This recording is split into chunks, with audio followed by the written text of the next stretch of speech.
My name is Avery Thompson, and at 25 years old, I figured I had family all sorted out. Like it was supposed to be about love and support, not some scorecard.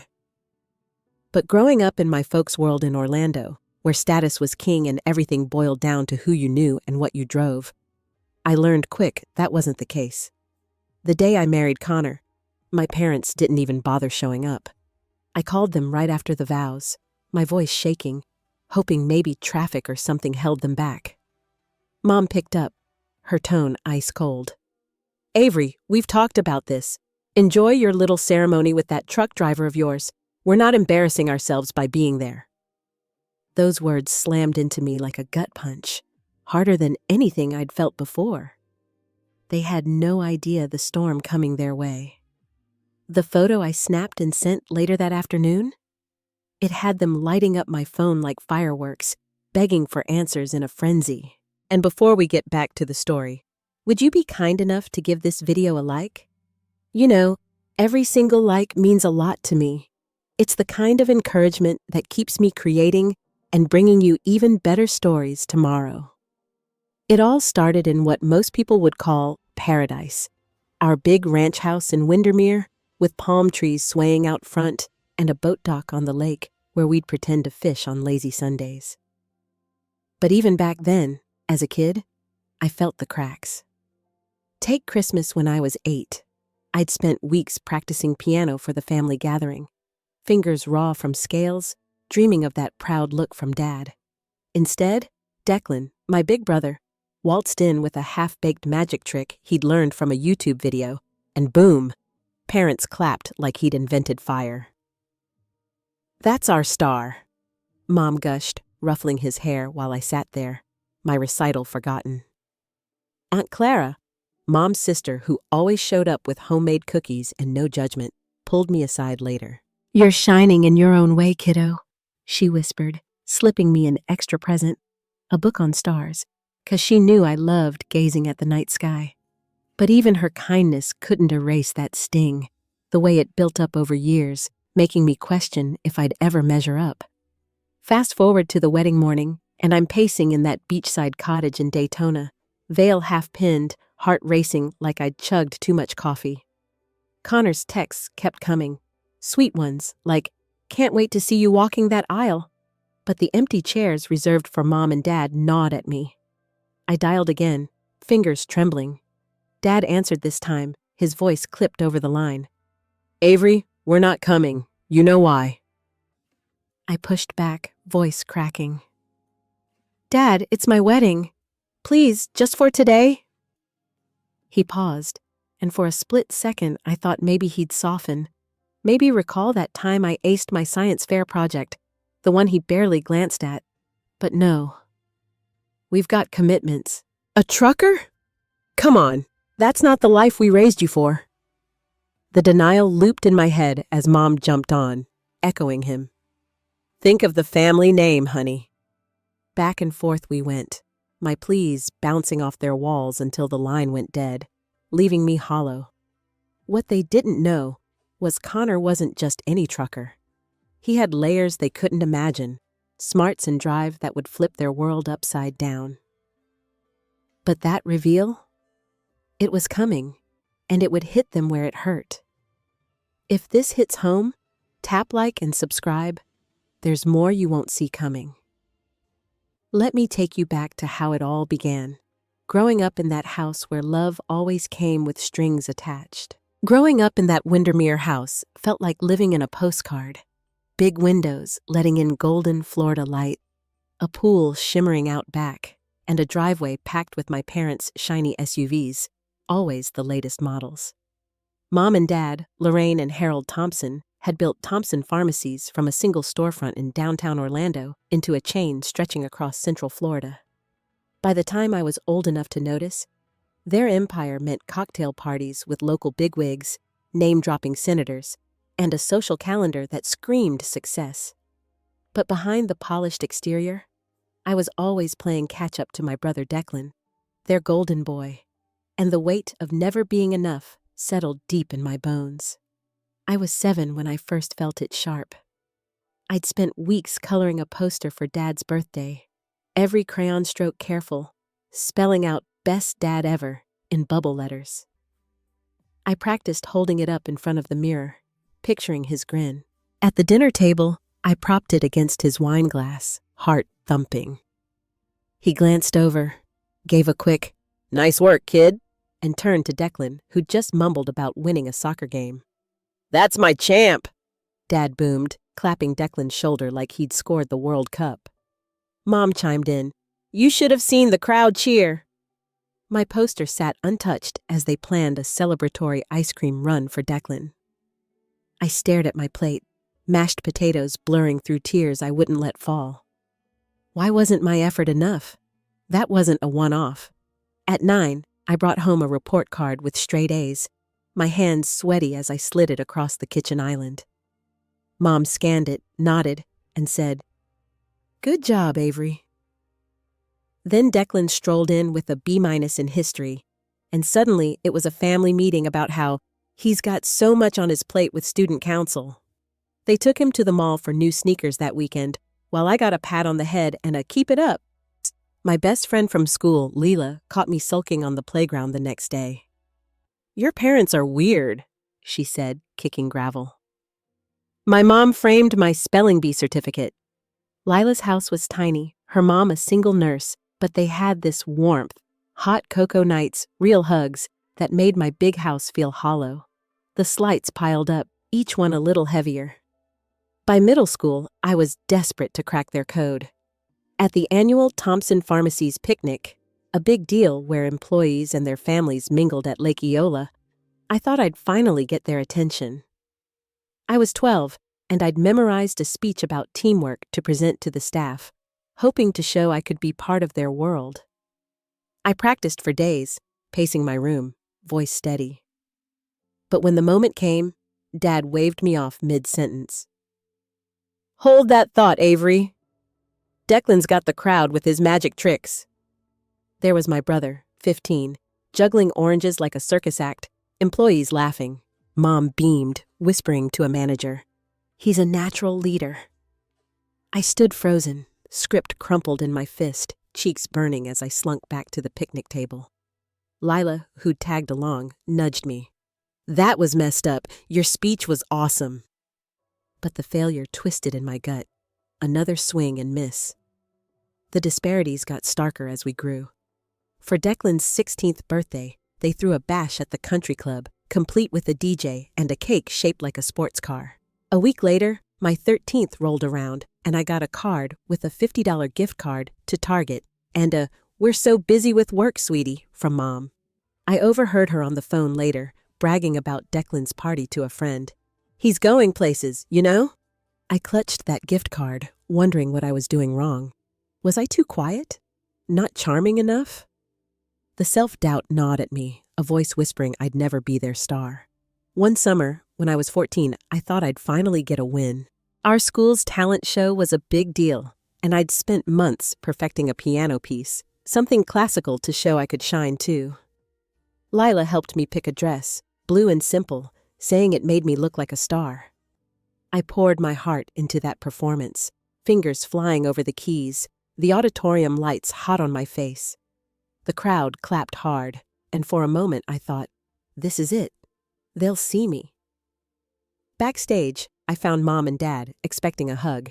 Instead, Dad was on his phone, and Mom was fussing over Declan, who'd done a goofy skit with his buddies that got more laughs. "You stole the show, Dec," she said, barely glancing my way. "Nice playing, Avery," Dad added, eyes still on his screen. Lila grabbed my hand, pulling me away. "They're blind," she muttered. "You were incredible." But the applause in my head faded, replaced by that familiar ache. Why couldn't they see me? Looking back, those moments built a quiet resentment, not loud anger, but a slow burn. I loved Declan, but he soaked up their light without trying, while I was out here begging for scraps. Mom and Dad weren't cruel, not in the yelling or grounding way, but their love came with a price tag. Status, flash, something I couldn't fake. By the time high school hit, I was done chasing their spotlight. I had bigger plans, ones they wouldn't see coming. By high school, I'd stopped begging for scraps of approval and started building my own path, one brick at a time. Freshman year at Lake Highland Prep, I threw myself into classes like they were lifelines. AP biology, chemistry, math that made my brain hum. I joined the science club, stayed late in the lab mixing solutions, the sharp tang of chemicals filling the air while everyone else headed to football games or mall hangs. Lila, my ride or die from elementary, would text me, "Girl, come out! Life's not all beakers." But I craved the quiet certainty of facts, the way a perfect equation balanced out, unlike my family's lopsided love.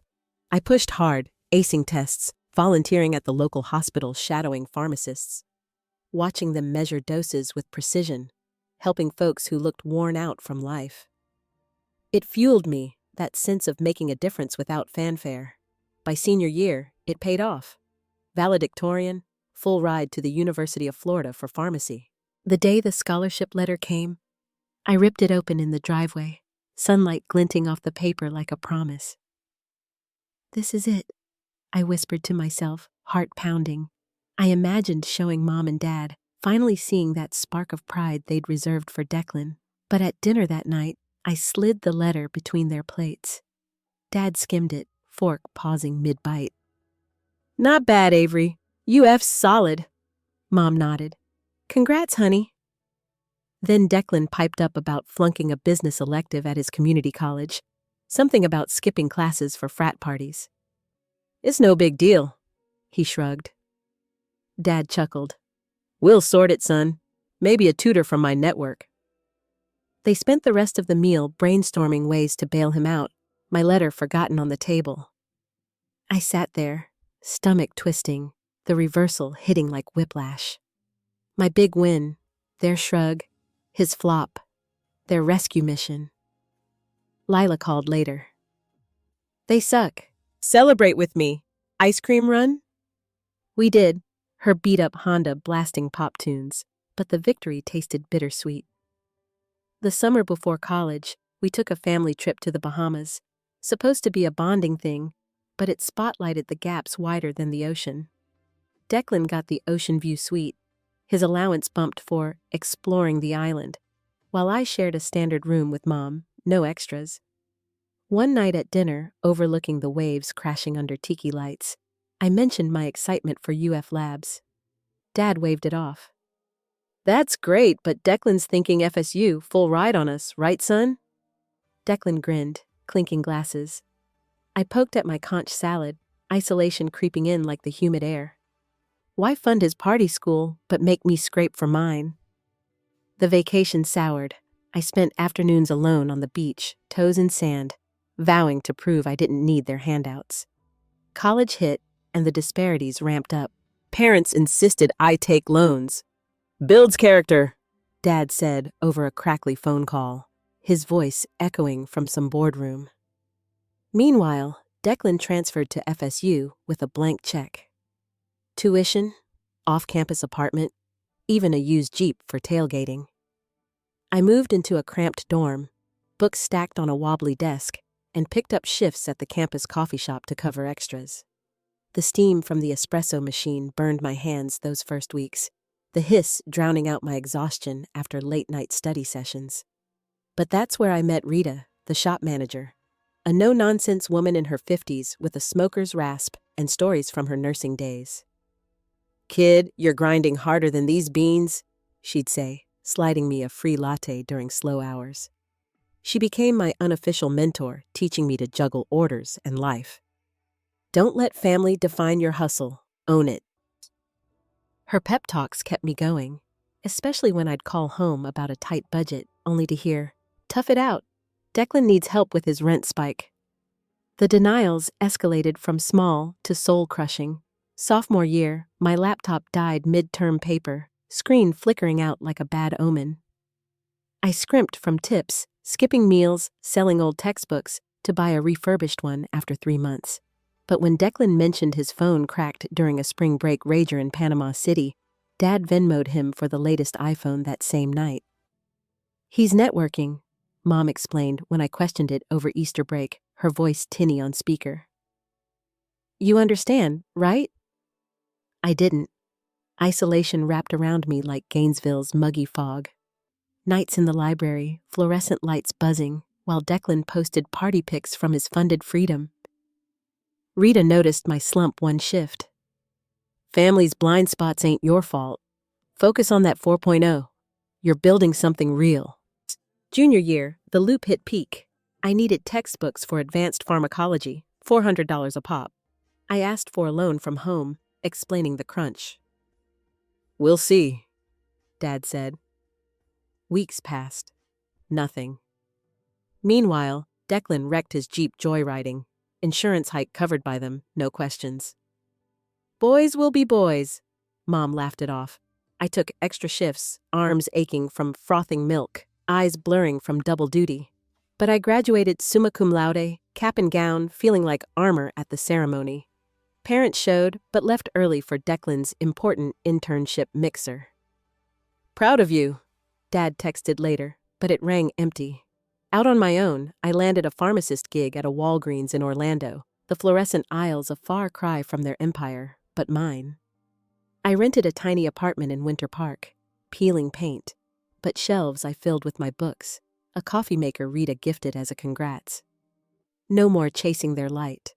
I was kindling my own fire. Little did I know, a sweltering drive home one day would spark something, or someone, who'd change everything. That sweltering drive home came on a brutal July afternoon, the kind where Orlando's humidity turns your car into a sauna and the AC fights a losing battle. I'd just wrapped a long shift at Walgreens, dispensing meds to a line of sweaty customers, my white coat sticking to my back. Cruising down I-4, traffic crawling like molasses, my old Honda suddenly coughed, steam billowing from under the hood like a bad special effect. The engine sputtered, dashboard lights flashing red, and I pulled over to the shoulder, heart racing as semis whooshed by inches from my door. Not now, I muttered, popping the hood to a face full of hot air and no clue what I was looking at. Panic set in. Alone on the highway, phone at 10%, no Rita to bail me out with her no-nonsense advice. I dialed roadside assistance, the dispatcher's voice crackling through the speaker. Ma'am, we've got a truck en route. Should be there in 30 to 45. Hang tight. Her tone was brisk, efficient, like she'd handled 1,000 breakdowns that day. I leaned against the car, sweat trickling down my neck, mind flashing back to my last date disaster 6 months ago. A setup from a coworker, some finance bro named Trent, who'd spent the whole dinner at that overpriced sushi spot droning about his stock portfolio, barely asking a question about me. You're cute for a pharmacist, he'd said, winking like it was a compliment. I'd ghosted him after, swearing off setups, but that memory amplified my current mess. Independent Avery, still vulnerable to life's curveballs. 38 minutes later, a tow truck rumbled up, lights flashing, pulling in behind me like a lifeline. Out stepped this guy, tall, broad-shouldered, with sun-bleached hair peeking under a ball cap, wearing faded jeans and a blue work shirt with River Logistics embroidered on the pocket. His arms were tanned and muscled from real work, not gym vanity. And he wiped his hands on a rag before approaching, a easy grin breaking through the stubble. Hey there. Looks like your ride's having a meltdown. I'm Connor. What happened? I blinked, caught off guard. Not the gruff, cigarette-dangling trucker stereotype I'd half expected from those late-night TV ads. No, his eyes were a clear blue, crinkling at the corners with genuine warmth, and his Florida drawl had a steady rhythm that cut through my rising stress. Yeah, the AC quit, then steam everywhere, I stammered, gesturing vaguely. I'm Avery. Thanks for coming so quick. He nodded, popping the hood with practiced ease, tools clinking from his belt. As he leaned in, I caught a whiff of clean soap mixed with engine oil. Grounded, real. But skepticism flickered in my mind. Growing up around my parents' crowd, blue-collar meant beneath us, a label they'd drilled in. What if he was just another guy seeing a damsel in distress? He worked methodically, shutting off the engine, checking hoses with a flashlight. Busted radiator hose, common in this heat. I can patch it temporary, get you rolling. As he tinkered, the panic in my chest eased, his calm vibe like a cool breeze. We started chatting to fill the silence. "So, what do you do when you're not stranded on I-4? He asked, glancing up with that grin. I told him about the pharmacy gig, expecting the usual glaze over. But no, his eyes lit up. "That's intense, dealing with drug interactions all day? How do you handle the supply chain glitches, like with shortages?" I froze, mid-sentence. "Wait, you know about that?" He chuckled, tightening a clamp. "Yeah, trucking's all logistics. I haul medical supplies sometimes, seen how one delay ripples through hospitals."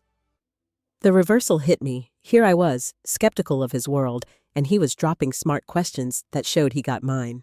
We shifted to hobbies. Turns out he loved hiking the state parks, same as me, and was midway through a book on healthcare economics I'd just shelved. "No way! You're reading that? The chapter on distribution models is gold," I said, leaning against the fender, the highway noise fading as conversation flowed. He straightened, wiping grease from his hands, that grin widening. "Guilty. Beat scrolling memes on breaks." The shared spark ignited, healthcare trends, favorite trails around Ocala National Forest. And before I knew it, the fix was done, engine purring smooth. He handed me his card, calloused fingers brushing mine. "Call if it acts up again. Or hey, if you want to grab coffee and debate that book's take on reforms."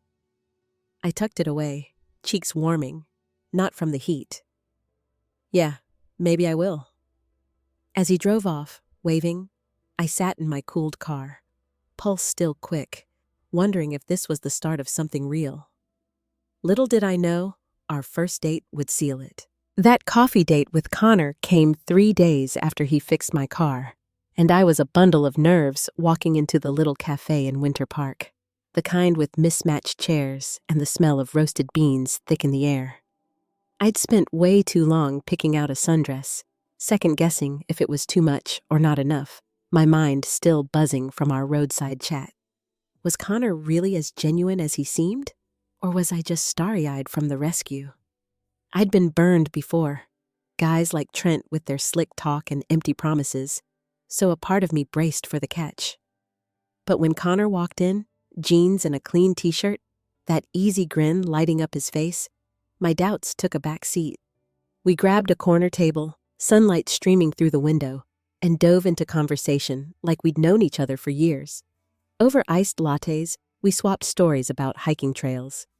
His favorite was the Juniper Springs Loop, same as mine. "It's the quiet out there," he said, stirring his drink, ice clinking. "You hear the world breathing."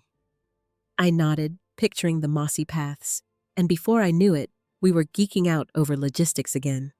How pharmacies and trucking both wrestle with supply chain kinks. His questions were sharp, not just polite small talk, and I caught myself leaning in, elbows on the table, forgetting the world outside. But a voice nagged. Is he too good to be true? I pushed it down, savoring the way his laugh crinkled his eyes. That date stretched into weeks of more, simple, real moments that felt like coming home. We hit up a seafood shack on the coast, splitting shrimp tacos under string lights, the ocean breeze tangling my hair. He told me about fishing with his dad in the Gulf, rod in hand at dawn, and I shared how I'd sneak to the library as a kid to escape my parents' country club brunches. One Saturday, we wandered the Orlando Farmers Market, his hand brushing mine as we sampled mango jam, debating which food truck had the best empanadas. Each moment chipped away at my skepticism, but I couldn't shake the fear. What if this was too easy? Too perfect? One evening, maybe a month in, Connor invited me to a community center where he volunteered. I showed up expecting maybe a soup kitchen, but there he was, teaching auto repair basics to a group of teens from tough neighborhoods. He was patient, crouched next to a kid struggling with a wrench, explaining torque like it was a life lesson. Gives him skills, confidence, he told me later, wiping grease off his hands. I got lucky with my dad teaching me. Figured I'd pass it on. My chest tightened. Here was a guy who didn't just talk the talk. I started seeing him differently, like he was building something bigger than himself. But we hit a snag one night, about 6 weeks in, at his place in Kissimmee. A cozy duplex with bookshelves stuffed with logistics journals and a fridge stocked with craft beer. We'd planned to cook burgers, but I was cranky from a long shift, and he'd forgotten to grab buns. "It's fine, we'll make do," he said, but I snapped. "You had one job, Connor." It was petty, and I knew it, but the stress of work and my family's constant comparisons had me on edge. He didn't bite back, just looked at me, steady. "Hey, Avery, talk to me. What's really up?" I sighed, slumping onto his couch, the fight draining out. "It's not you. Just my parents, their whole Declan's the star thing. It's in my head." He sat close, not touching, just listening. "Sounds like they're missing the real star right here," he said softly. We talked it out, burgers forgotten, and by the end, I was laughing at his terrible impression of my dad's golf swing. The air cleared, and I felt us click deeper, like a lock finding its key.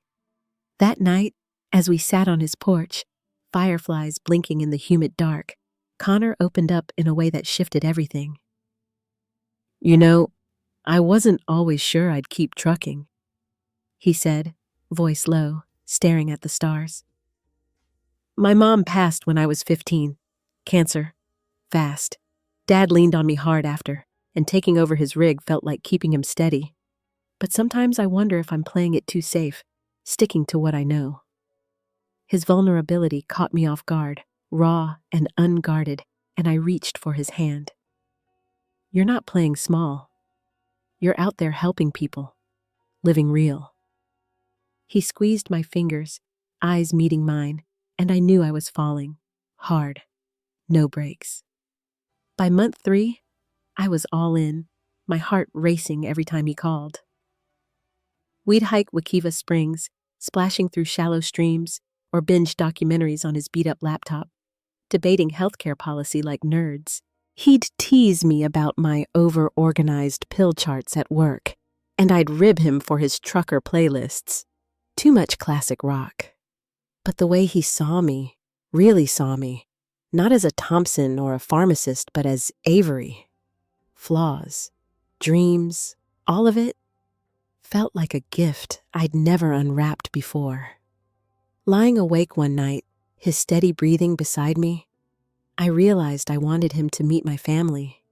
It was a gamble, knowing their track record, but a part of me hoped they'd see what I saw. Someone solid, worth more than their status games. I turned to Connor in the dark, whispering, "Think you're up for meeting my parents?" He chuckled, half asleep. "Bring it on, Avery. But fair warning, I don't golf." I laughed, but my stomach knotted, already dreading the storm that might be coming. The morning after I asked Connor about meeting my parents, I woke up with a knot in my stomach. His sleepy promise, "Bring it on, Avery," ringing in my ears. We were sprawled in his Kissimmee duplex, sunlight sneaking through the blinds, his arm draped over me. I wanted to believe my family could see him the way I did, his heart, his grit. But deep down, I knew their lens was warped by status and flash. Still, I pushed the worry aside, rolling out of bed to make coffee, the machine gurgling as I texted Mom about a barbecue at their place next weekend. "Bringing someone special," I typed, heart thumping. Her reply was quick. "Looking forward, sweetie. Declan's bringing Brooke, too." My grip tightened on the mug. Brooke, Declan's new girlfriend, was practically royalty in their eyes. Marketing exec, daughter of a healthcare mogul. This was going to be a minefield. The barbecue was at the Windermere house, the backyard buzzing with the usual Thompson flair. Catered ribs, a koi pond burbling, and Dad's golf buddies mingling under a rented tent. I adjusted Connor's collar as we pulled up, his jeans and button-down a stark contrast to the pressed polos around us. "You got this," I whispered, squeezing his hand. He flashed that easy grin. "If I can handle a busted rig on I-95, I can handle your folks." But my pulse raced as we stepped onto the patio, The smell of smoked brisket thick in the air. Mom greeted us with a tight smile, her pearl earrings gleaming. "Avery, honey, you made it!" Her eyes flicked to Connor, sizing him up like a stock chart. Dad's handshake was limp, his "nice to meet you, son," clipped as he glanced toward Declan, who was holding court by the grill, Brooke at his side in a sleek sundress. She was all charm, tossing her hair, chatting up a board member about market trends. Connor stayed cool, offering a "smells amazing out here" as he grabbed a soda, but I caught Mom's raised eyebrow when I introduced him as a truck driver. "How interesting," she said, voice dripping with that country club politeness that cut deeper than a knife. Dinner was worse. We sat at a long table under string lights, plates piled with ribs and coleslaw. Connor tried to join in, asking Dad about the pharmacy chain's expansion. "Saw an article about your new stores. Tough logistics with those rural spots, huh?" Dad barely looked up from his plate. "It's handled. Declan's been shadowing our supply guy. Real leadership there." Declan smirked, leaning back. "Yeah, learning the ropes. Gotta keep the empire tight." His dig was subtle but sharp. "You're out of your league, trucker." I gripped my fork, heat rising in my cheeks. Brooke chimed in, all syrupy. "Declan's got such a knack for it, don't you think, Lorraine?" Mom nodded, beaming. "He's our visionary." Connor's jaw tightened, but he stayed steady, complimenting the food instead of pushing back. For a moment, I thought we might skate through. Mom asked Connor about his work, and he lit up, talking about optimizing routes to cut fuel costs. "It's like a puzzle. Saves time, money, keeps things green." Dad's eyes softened briefly, and I held my breath. Maybe they'd see his smarts. But then Brooke cut in. "That's cute. Declan's working on a deal with a national distributor. Big stakes." Dad pivoted right back to Declan, grilling him about contract terms, leaving Connor's words hanging. The table chatter moved on, and I felt like I was shrinking, my hope snuffed out like a candle. In the car later, I exploded. "They were awful, treating you like you don't exist." Connor kept his eyes on the road, one hand on the wheel. "Avery, they've got their script. I'm not in it. That's on them." I shook my head, tears prickling. "It's not just you. They've always done this." "Declan's the star. I'm the prop." He reached for my hand, his calluses rough but warm. "You're nobody's prop. You're killing it. Job, life, all of it. They're blind, not you." The next morning, Mom called while I was restocking shelves at work, the beep of the scanner drowning out my racing thoughts. "Sweetie, we enjoyed meeting Connor," she started, voice smooth as glass. "But a truck driver? You're young, Avery. Aim higher. What about Dr. Ellis's son? He's at UF Med." I gripped the phone, my voice low. "Connor's good to me, Mom. Smart, kind. Why's that not enough?" She sighed like I was a kid who didn't get it. "It's about stability, legacy. Declan and Brooke, they're building something big. We just want that for you." The argument spiraled, me pushing back, her doubling down on family standards. I hung up, hands shaking, the sting of their dismissal sharper than ever. Dad's call came that evening, his tone blunt over the crackle of my apartment's cheap speakerphone. "Look, Avery, this guy's a phase. You're a Thompson. We've got expectations. Declan's set with Brooke, you should be too." I snapped, "I'm happy, Dad. Isn't that enough?" He paused, then, "Happiness doesn't pay the bills long term." The call ended, and I sank onto my couch, the weight of their words pressing down. Connor showed up an hour later with takeout tacos, sensing my mood. "They'll come around, or they won't," he said, pulling me close. "We're good, either way." His calm steadied me, but the hurt lingered like a bruise. I should have known better than to think one barbecue would change them. The next family event was looming, a big weekend in the Keys, and I was already bracing for more of their cold shoulder. But Connor's cryptic smile when I mentioned it, that had me wondering what he was holding back. That looming Keys weekend came faster than I wanted, but before it, there were a couple more family gatherings that chipped away at my resolve like waves on a sandcastle. First was a Sunday brunch at the country club, the kind where silverware clinked on fine china and waiters hovered like shadows. Connor and I showed up, him in his best button-down, me forcing a smile as we navigated the manicured lawns. Mom greeted us with air kisses, but her eyes lingered on Declan and Brooke, who were toasting mimosas with Dad's business pals. "Brooke's firm just landed a huge account," Mom gushed, steering the conversation their way. Connor tried jumping in, mentioning a recent haul he'd done for a medical supplier. Tied right into pharmacy logistics, actually. But Dad cut him off mid-sentence. "Fascinating. Declan, tell them about your merger pitch." Declan leaned in, smirking. "Yeah, it's all about scaling up, big vision stuff." The dig was there, subtle as a thorn. Connor's world was small time. I squeezed his knee under the table, my cheeks burning, but the slights kept coming, polite on the surface but stacking like bricks. The next one, a midweek dinner at home, felt like Groundhog Day. We sat around the mahogany table, steam rising from Mom's pot roast, and Connor asked thoughtful questions about the family business. "How do you handle inventory spikes during flu season?" For a split second, Dad engaged, nodding. "Good point. Supply chain's key." I held my breath, thinking maybe this was a thaw, a false olive branch where they'd finally see Connor's smarts, but then Brooke piped up. "Declan's been crunching those numbers. He's basically running the ops now." Dad pivoted, praising Declan's innovative ideas, and the moment shattered. Connor's jaw tightened.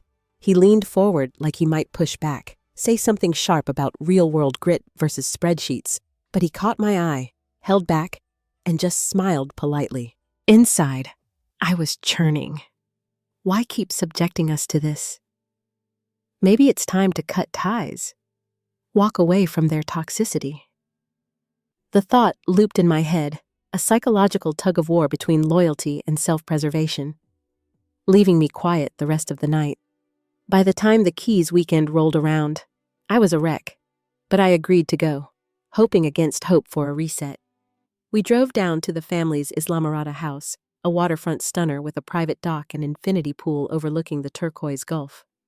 Aunt Clara was there too, Mom's sister, the one who'd always slipped me extra kindness as a kid, her warm hugs a contrast to the chill.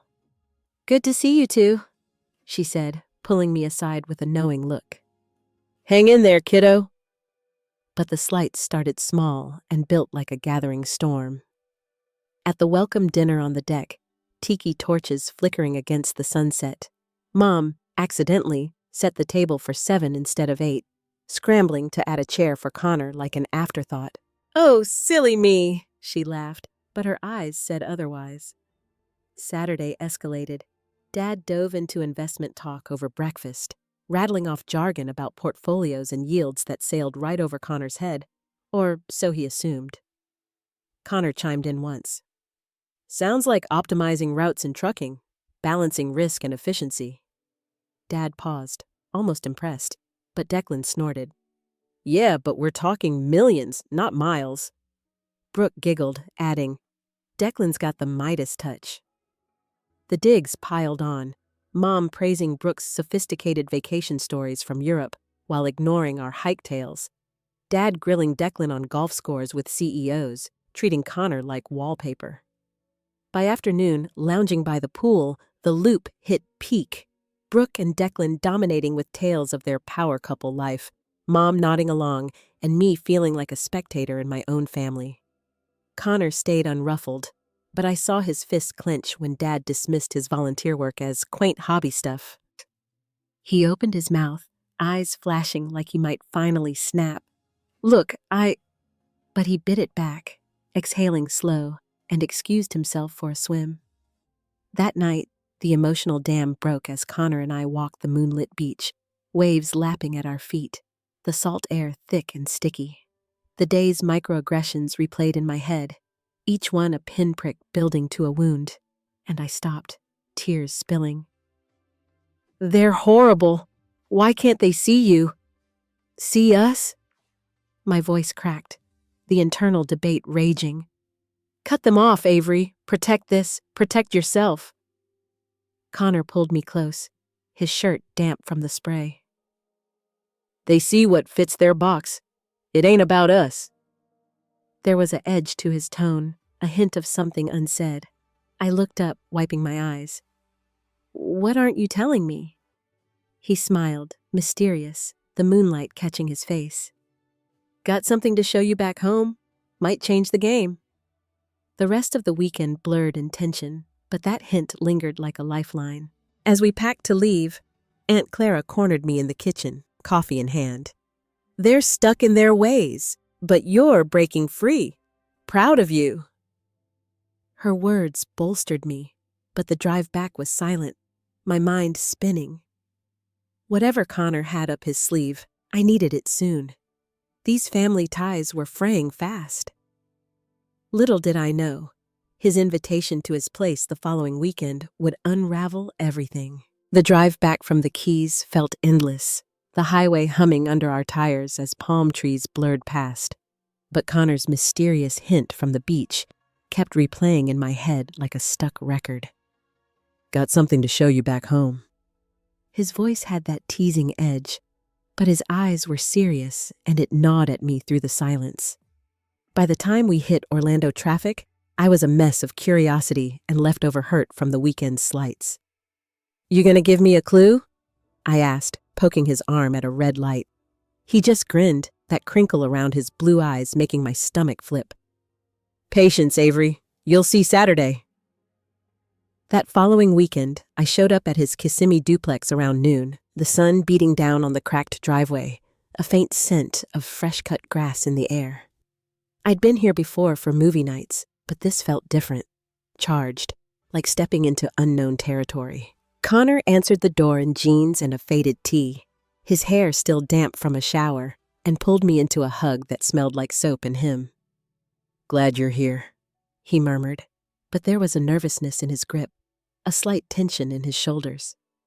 The place was tidy as always, hardwood floors scuffed from years of life, bookshelves crammed with everything from logistics textbooks to thrillers, a worn leather couch facing a small TV. But today, his desk caught my eye. Sketches scattered across it, technical diagrams that looked way beyond basic trucking routes. We started casual, him fixing sandwiches in the kitchen, turkey on rye, pickles on the side, the knife clicking against the cutting board. I wandered the living room, sipping iced tea, my fingers trailing over his bookshelf. A volume on supply chain innovation jumped out. I pulled it down, flipping pages. You read this stuff for fun? I called, half teasing. He chuckled from the kitchen, but his voice had an edge. More like work. Hey, come eat. We sat at the small table by the window, sunlight slanting in, and chatted about my week at the pharmacy. Crazy rush on allergy meds. But his foot tapped under the table, restless. My phone buzzed midway through. A call from Mom. I silenced it, but it buzzed again, insistent. Answer if you need to, Connor said, but I shook my head. Not now. It's probably more of their advice. The interruption hung there, a reminder of the family's shadow, making my chest tighten. As we cleared plates, Connor's nervousness peaked. He dried his hands on a dish towel, twisting it like a rope. Avery, there's something I gotta lay out. Been holding back, but after this weekend, it's time. My heart skipped. Betrayal flickered in my mind, a knee-jerk from years of family letdowns. What if he's not who I think? But I nodded, following him to the desk. He pulled out a folder from a drawer, thick with papers, patents stamped official. I didn't start as a trucker, he said, voice low, sitting me down. Got a degree in supply chain management from UCF. Worked 5 years at a logistics firm in Tampa, coordinating fleets for big corps. I stared, the room spinning a bit, relief crashing against shock like waves. "You're educated? Like college?" He nodded, opening the folder to specs for Streamline Logistics Network, an AI system for optimizing truck routes, cutting emissions by half. Burnout hit me hard there. Endless cubicle days, no real impact. Then my dad got sick a few years back. Heart issues. I took leave to help with his trucking business, and I fell for it. The road, solving problems hands-on, feeling the miles matter. He paused, eyes meeting mine, vulnerable.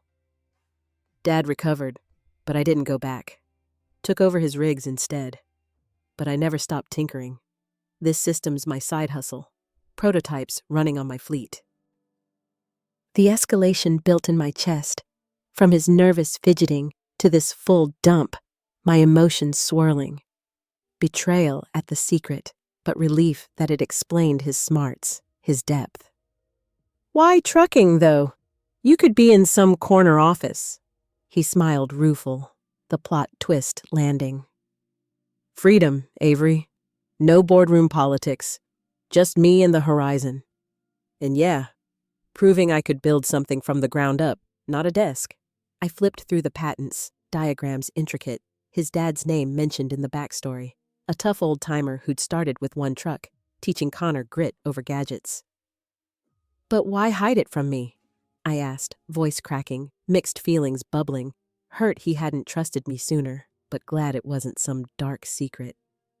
He took my hands, calluses rough. "Wanted you to like me for the guy who fixes cars on the highway, not the resume. And honestly, after seeing how your folks judge, I wanted their acceptance on my terms, not creds." The phone buzzed again. Mom, probably prying about the weekend. I ignored it, focusing on him, the relief winning out as I hugged him tight. "This is huge, Connor. I'm proud." He relaxed, kissing my forehead. We talked for hours, the nervousness fading into excitement, but as the sun dipped, a new thought hit. How to navigate this with my family? Little did I know, it leads straight to his proposal, changing everything. That sun-dipped afternoon at Connor's place lingered like a turning point, his revelation still buzzing in my ears as we cleaned up the folder and dishes, the weight of his secret settling between us like a shared anchor. "This changes things," I said, hugging him again, my head against his chest, hearing his steady heartbeat. But as the week blurred by, shifts at the pharmacy, late-night texts from him about tweaking his AI system, I couldn't shake how it'd play with my family.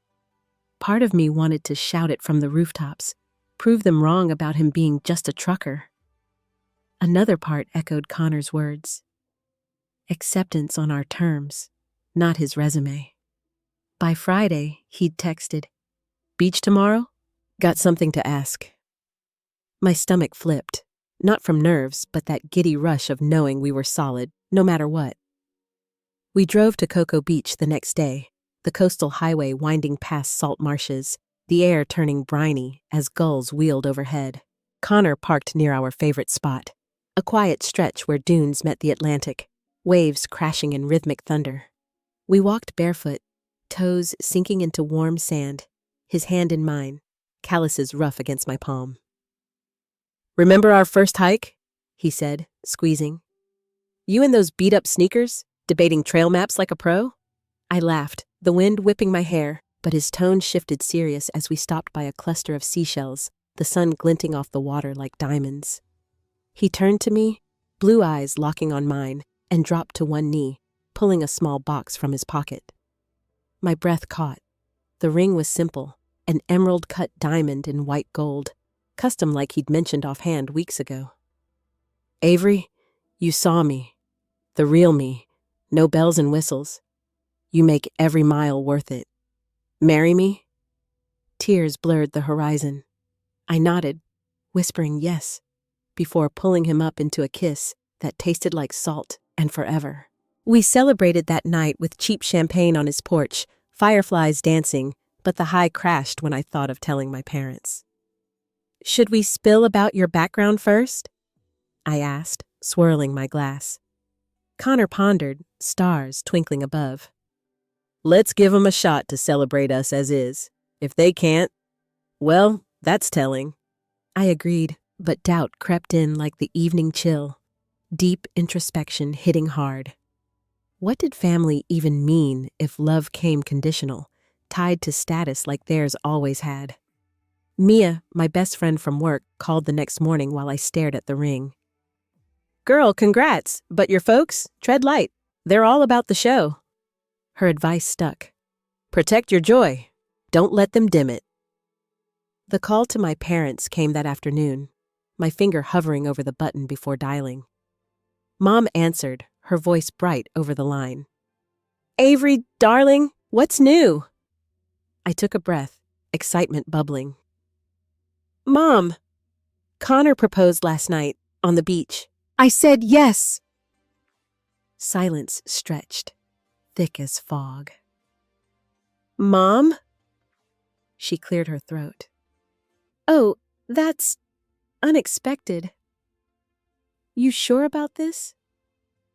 No joy, just doubt, like I'd announced a bad investment. Yes, Mom. We're happy, really happy. She sighed. Well, we want that for you, but a trucker? Think long-term, honey. The escalation started slow. My defenses up, her probing deeper. What about kids? Stability? I pushed back. He's solid, Mom. That's what matters. But she pivoted. Declan's engagement party is next month. Brooke's family's hosting at the Ritz. Now that's a match. The outright rejection landed like a slap, her tone cooling to ice. Dad jumped on later. Congrats, kid, but reconsider. We've got connections. Better fits. I hung up, the brief hope of their excitement crushed like sand underfoot. The contrasts hit harder in the weeks that followed. Declan and Brooke's engagement exploded into a spectacle. Parents threw a lavish bash at the country club, 150 guests toasting under chandeliers, a string quartet playing, photographers snapping for the society pages. Mom sent pics.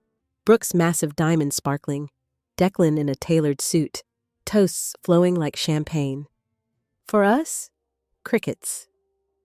I hinted at a small gathering, maybe a backyard thing with close friends, but Mom brushed it off. We're swamped with Declan's plans, dear. Besides, something low-key suits your situation. Mia met me for coffee, stirring her latte furiously. They're blind. Plan your own thing. Make it yours. We sketched ideas on a napkin, a casual beach picnic, but even that got overshadowed when family dinners turned into Declan's wedding central. Flower samples, menu tastings, Brooke gushing about her designer gown. My mentions of our simple ceremony met with distracted nods. Sounds quaint, Mom said once, eyes on Declan's seating chart. The pain gnawed deep, inequalities stacking like a house of cards ready to topple. Why lavish on Declan? $50K budget leaked in a call while we scraped for hours? Introspection hit nights alone.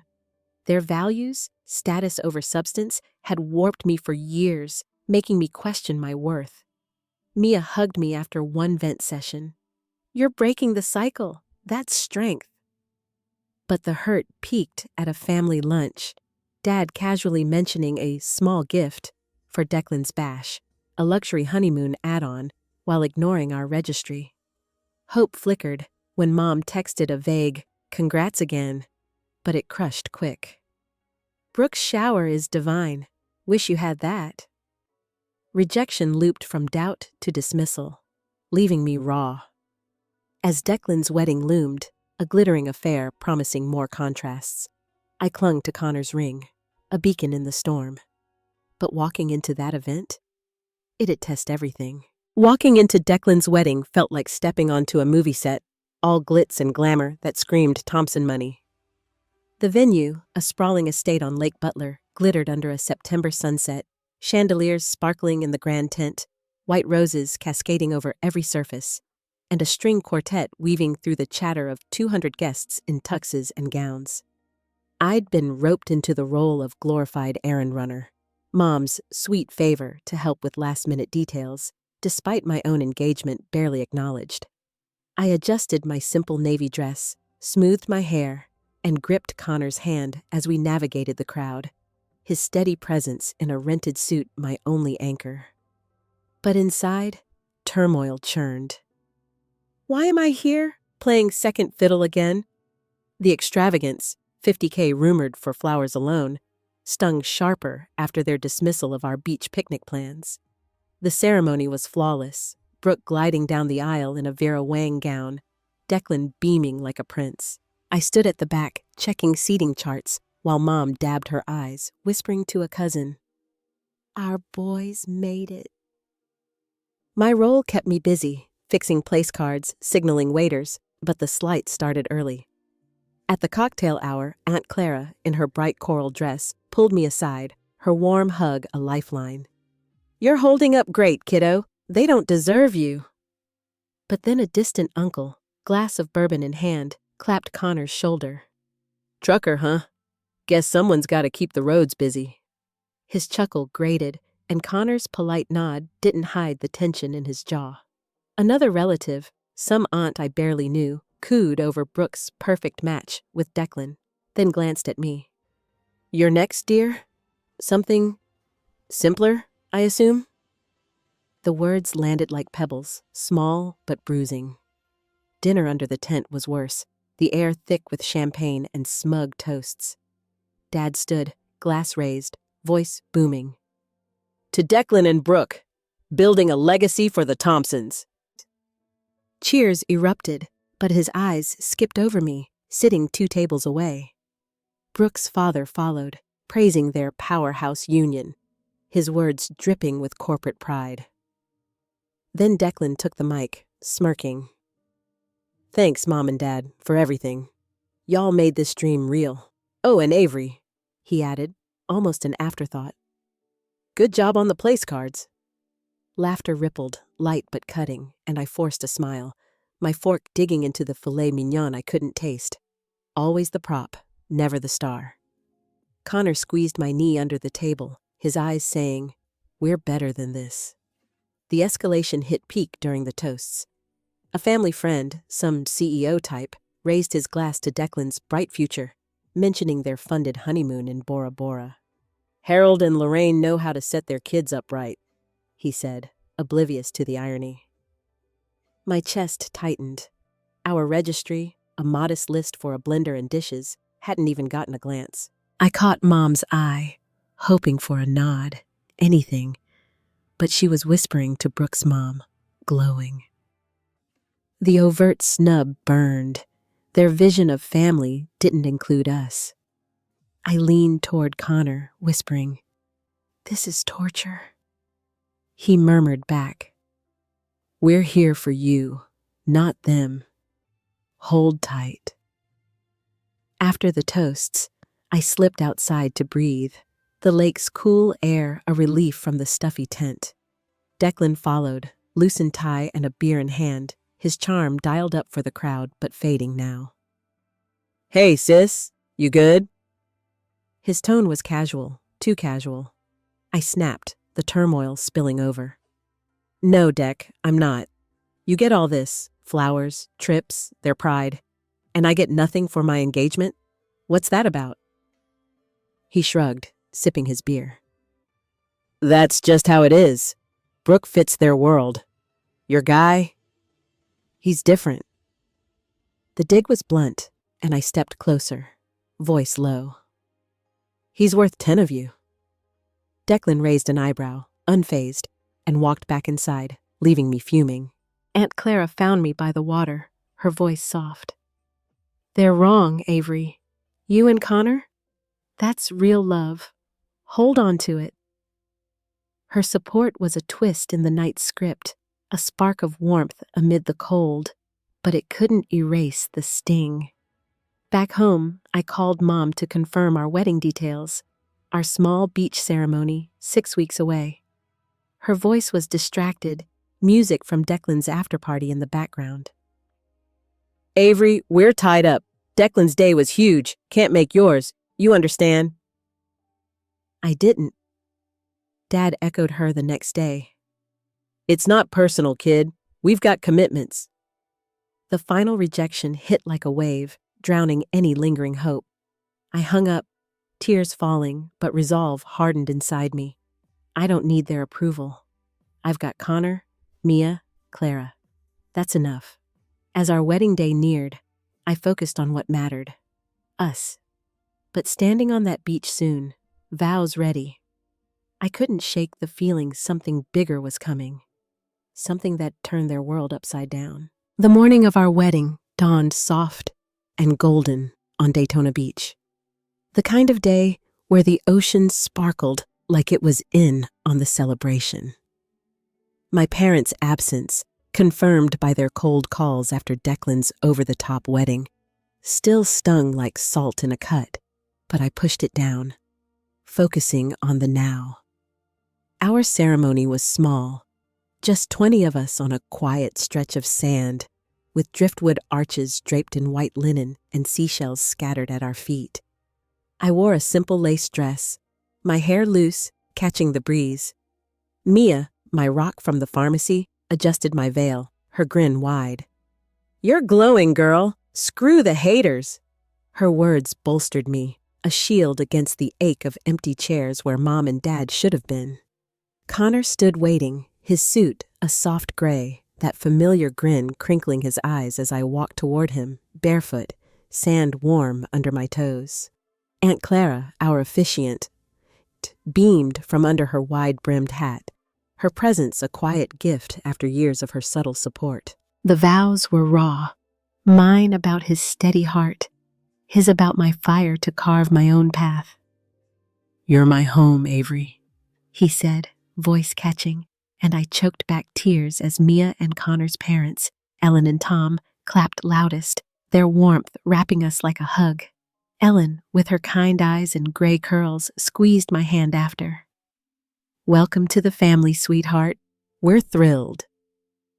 Tom, weathered from years on the road like his son, added a gruff, "You two are the real deal." Their embrace filled gaps my own family left, relief mixing with the lingering hurt of rejection, a tug of war in my chest as we danced to a portable speaker's soft strums. After, we snapped photos, laughing as Mia posed dramatically with seagulls. On a whim, I sent one to Mom, a candid of me and Connor, rings glinting, waves crashing behind us. No caption, just the image, a quiet jab, see what you missed. We didn't linger on it, driving straight to our honeymoon, a cozy cabin in St. Augustine, just us, a fireplace, and the hum of history in the cobblestone streets. The first night, curled under a quilt, Connor traced my ring finger, talking about our future. Maybe a house, more trails to hike. But my parents' silence gnawed, interrupting the joy like static. Why can't they care? I wondered, staring at the ceiling, the hurt creeping back despite the warmth beside me. 2 days in, my phone lit up. A call from an unknown number. I answered, expecting spam, but a crisp voice cut through. "Ms. Thompson? I'm with Horizon Ventures. We're interested in your husband's logistics system. Saw the patent filing. Can we discuss investment?" My jaw dropped. Connor, cooking breakfast, raised an eyebrow as I relayed it, his grin sly. "Told you it might change the game." Before I could process, another ping. A news alert. "Local truckers' AI logistics breakthrough gains traction," the headline read, detailing Connor's streamlined system, his UCF degree, his quiet pivot to trucking for freedom. I laughed, stunned, but the high shifted when my phone exploded with texts from Mom. "Avery, what's this article? Why didn't you tell us?" Dad followed. "This Connor thing, serious potential. Call us." Then Mom again, voice memos piling up, her tone frantic. "We need to talk. Now."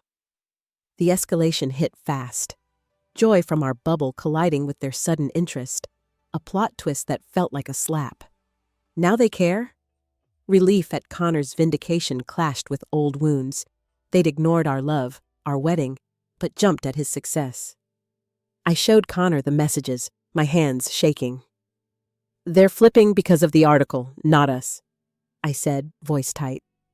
He nodded, calm but firm. "Let's hear 'em out, but on our terms. They don't get to rewrite the story." I paced, the cabin's wooden floor creaking, torn between anger and curiosity. What do they want now? Control? A piece of his win? Mia texted, "Don't let them crash your happiness. You call the shots." We decided to meet them when we got back. Neutral ground, Connor's apartment, no more of their turf. The choice felt like reclaiming power, but as we packed for the drive home, nerves twisted in my gut. Their panic was satisfying, sure, but what came next? A confrontation was brewing, and I wasn't sure I was ready for the fallout. Back from St. Augustine, the high of our honeymoon still warm in my bones, I braced for the meeting with my parents at Connor's Kissimmee duplex. Their frantic texts after the article about his logistics system, local truckers' AI breakthrough, had shifted the air, but I wasn't naive. This wasn't about love. It was about their sudden interest in Connor's potential. We set up in his living room, the coffee table holding a pot of decaf and mugs, the late October light filtering through blinds. Connor sat beside me on the worn couch, steady as ever, his hand grazing mine. "We got this," he whispered, but my stomach churned. Years of their slights, from childhood snubs to skipping our wedding, stacked like kindling ready to ignite. Mom and Dad arrived, dressed like they were headed to a boardroom, Mom's pearls gleaming, Dad's watch catching the light. They sat stiffly, Mom's smile forced. "Avery, Connor, we're so proud," she started, voice syrupy. "This system of yours, Connor, it's a game changer. We'd love to invest, maybe integrate it with Thompson Pharmacies." Dad nodded, pulling out a tablet with spreadsheets. "Numbers look solid. We could scale it, make millions." Their pivot was jarring, a psychological gut punch. Now they saw him? I leaned forward, voice sharp. "You didn't come to our wedding. Didn't call for months. Now you want in because of an article?" Mom flinched, but Dad doubled down. "Business is business, Avery. We're family. Let's build together." The denial stung. Their opportunism laid bare. The confrontation escalated when I pushed back. "This isn't about family. You've never valued me, or Connor, unless it fits your brand." Mom's eyes teared, but she deflected. "We've always wanted the best for you." I snapped, "The best? Like throwing Declan a $50K wedding while ignoring mine?" Connor squeezed my hand, calm but firm. "We're not a stepping stone for your empire." The air crackled, their denial crumbling as I laid out years of hurt, report cards ignored, birthdays sidelined, their love always tilted toward Declan. Dad's jaw tightened, but he stayed silent, a rare crack in his armor. Then the door burst open. Declan, uninvited, hair disheveled, eyes wild. "You guys see the news?" he blurted, phone in hand. A headline flashed. Thompson Pharmacies CFO embroiled in fraud probe. He'd been skimming profits, funneling them into shady deals, and the feds were circling. Mom gasped. Dad's face went ashen. "Declan, how could you?" Dad barked. But Declan shot back. "You pushed me to be the star. Look big, act big." The scandal hit like a bomb, their empire teetering, and I sat frozen, the twist sinking in.